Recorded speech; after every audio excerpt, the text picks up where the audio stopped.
Taste the Daily. Thoothukudi மாவட்டம் திருச்செந்தூரில் சாலை ஓரத்தில் நின்று கொண்டிருந்த கூலி தொழிலாளியை போக்குவரத்து காவலர் கன்னத்தில் அறைந்த சம்பவம் பரபரப்பை ஏற்படுத்தியுள்ளது. திருச்செந்தூரில் இசக்கி என்பவர் அரசு மருத்துவமனை அருகே நண்பர்களுடன் நின்று கொண்டிருந்த போது அங்கு வந்த போக்குவரத்து உதவி ஆய்வாளர் ஒருவர் ஏன் இங்கு நிற்கிறீர்கள் என கேட்டு கூலி தொழிலாளியின் கன்னத்தில் அறைந்ததுடன் இருசக்கர வாகனத்தில் வைத்திருந்த உணவுப் பைகளை தூக்கி எறிந்து அராஜகத்தில் ஈடுபட்டார். அதை பார்த்து ஆத்திரமடைந்த இளைஞர்கள் போராட்டத்தில் ஈடுபட்டனர். சமூக விரோத செயல்களில் ஈடுபடும் குற்றவாளிகளை பிடிக்க திராணியற்ற விடிய அரசின் ஏவல் துறையினர் அப்பாவி கூலி தொழிலாளர்களிடம் அராஜகத்தில் ஈடுபட்டது மக்களிடையே அதிருப்தியை ஏற்படுத்தியுள்ளது. ஓரமாக நிப்பாட்டி சம்பளம் வாங்கிட்டு இருந்தோம். 2 போலீஸ்காரங்க வந்தாங்க. 2 போலீஸ்காரங்க வந்து வண்டி என்ன இதே விட்டுருக்கா நம்பர் பிளேட் என்ன நம்பர் பிளேட் விசாரிச்சாங்க. வண்டி நின்றுட்டு இருக்க வண்டியை தான் விசாரிச்சாங்க. நாங்கள் ஓரம் இருந்தோம். வந்தப்போ எங்கள் ஒரு ஆள் வந்து கேட்டாங்க, நின்றுட்டு இருக்க வண்டியை பிடிக்க ரூல்ஸாக சார் கேட்டாங்க. அவர் வேறு எதுவுமே பேசல, இது மட்டும் தான் கேட்டாங்க.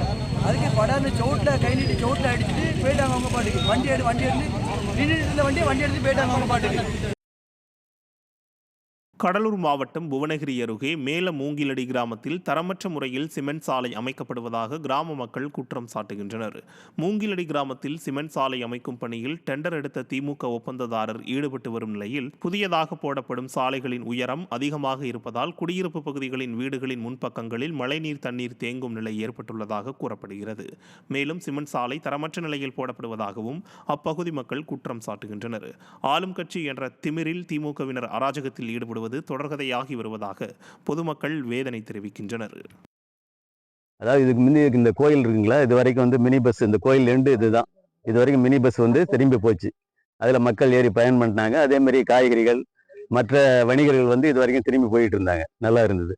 இப்போ இந்த சிமெண்ட் ரோடு போட்டதுனால சைடில் வால் எடுத்து அது சைடில் வந்து மண்ணு கொட்டுறது இல்லை அப்படின்னு சொல்லி இது பண்ணுறாங்க. அது வந்து தண்ணி தேங்கிறதுக்கு ஒரு வழியாகவும் இருக்கும். அடுத்து ட்ரைனேஜ் இல்லாத போயிடும்.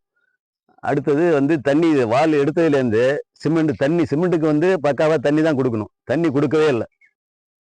இது ஏற்கனவே தார் ரோடு, நல்ல ஜோரான ரோடாக இருந்தது. சும்மானாச்சும் நோண்டிட்டு சிமெண்ட் ரோடு போடுறாங்க. வேஸ்ட் இது எங்களுக்கு எந்த யூஸ் இல்லாத ரோடு போடுறாங்க. அதுக்காக சொல்லிட்டு வந்து வீட்டுக்குள்ளே தண்ணி போகணும் வழியும் வெளில யாரும் வண்டி வெளில வராது, அகலம் கிடையாது, தரங்கட்ட ரோடு இது. இதை வந்து நாங்கள் தடுக்கிறோம், அவங்க கேட்கல. மீறி நோண்டிட்டு ஆளுங்கட்சியினத்தோடு செய்கிறாங்க. எங்களால் ஒன்றும் பண்ண முடியல. ஆளுங்கட்சிக்காரங்க அராஜகம் இது.